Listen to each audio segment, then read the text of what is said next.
చెప్పే మాయ మంత్రం కథ కదే చంటోళ్లను భయపెట్టే భూచోడి కథ కదే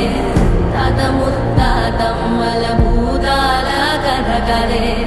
విక్రమాదిత్యుడు చెప్పిన వేదాళుడి కథ కదే దీపము నుండి బియ్యం వచ్చే అల్లావుద్దీన్ కథ కదే ఇది ముడత చర్మం ముసలి చెప్పే కథ